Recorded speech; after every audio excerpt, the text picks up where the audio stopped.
Welcome back to the channel. In this video, I'm going to show you a strategy that you can use to learn any skill fast. There are 6 parts to it, and I'll go through each part, giving more information, and you can apply this to anything that you're learning. The strategy is made up of 6 parts. The first is you choose the skill. Second, you find the correct way to do it.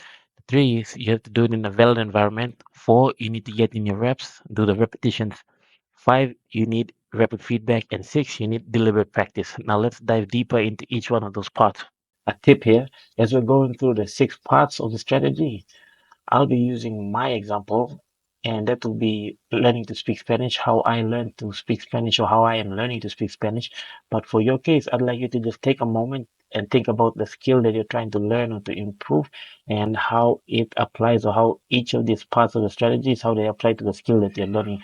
Pause the video if you have to, grab some pen and paper, write it down, and think of your particular case and how each of the areas apply to the skill that you're trying to learn. The second thing, or the second part of the strategy, is you have to find the correct way to do it. So in other words, you're finding out how it's done. So that's what you'd like to replicate, or that's what you'd like to get to, the level that you want to get to from where you are at and where you want to go to. So you're going to mimic that. So in my case, if I'm learning to speak Spanish, then I need to find out how Spanish is actually spoken. I look at how people are speaking it, how the words are pronounced, what are the grammar rules, how the sentences are structured.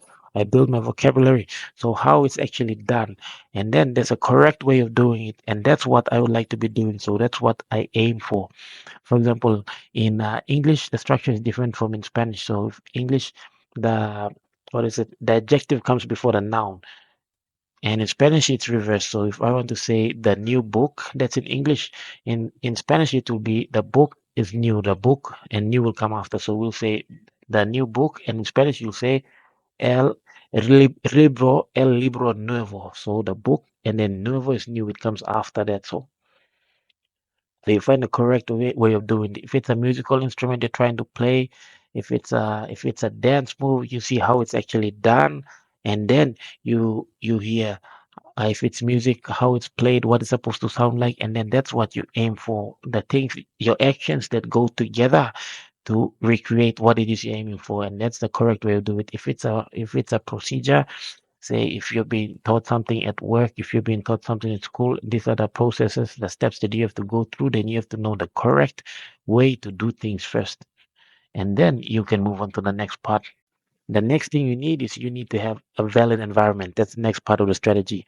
By valid environment, I mean that you get as close as you can to the actual environment in which you're going to use the skill that you're practicing.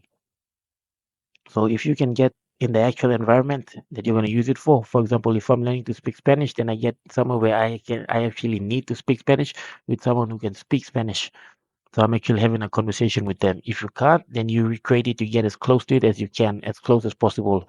For example, the second best thing that I could find was to have ChatGPT act as my Spanish tutor or native speaker that I could actually interact and have a conversation with. So you recreate that valid environment. You get as close as you can. So you're actually practicing in, you make it as authentic as possible. After you've chosen your skill, you found the correct way to do it, you have identified the valid environment, you've gotten as close as you can, and now all of these things are in place. The next thing is that you have to do your repetitions. So day in, day out, you choose how long you're going to spend, how much time you're going to spend practicing the skill now. So you just keep going, going, going. Whether it's 30 minutes a day, if I'm practicing my Spanish 30 minutes a day, 1 hour a day, or 2 hours a day, and just keep going, going, going until you hit that tipping point where you achieve competency. If you aim for mastery, go for mastery. But there's no other way. You've got to put in the hours. You've got to do your reps. So after you've got the first 4 parts sorted, the fifth part is that you need rapid feedback. So whatever it is you're doing, you need someone to be telling you how you're doing, how you're going, whether you're doing it right, how you can improve on it. So you need feedback. So the catch here, there's actually two catches. The first is that you have to see the source of your feedback. You have to see the source of the feedback. So who it is that's actually giving you feedback. And some, not all feedback is good feedback. Some feedback you can act on, some you can just, it's safe to just ignore them. So you have to identify whether even the feedback too is coming from a valid source. One example is you can make the differentiation where feedback is coming from someone who knows what they're talking about. So, say if you're getting feedback from your tutor, feedback from your teacher, feedback from the person that actually knows more than you do, or is actually teaching you what it is you're trying to learn, then that can be classed as valid feedback. And you can contrast that with, say, if you're putting out YouTube videos and then someone with an anonymous name in your comment section just saying things that don't make sense, just throwing out some filth into the air, then that's someone that's not valid feedback.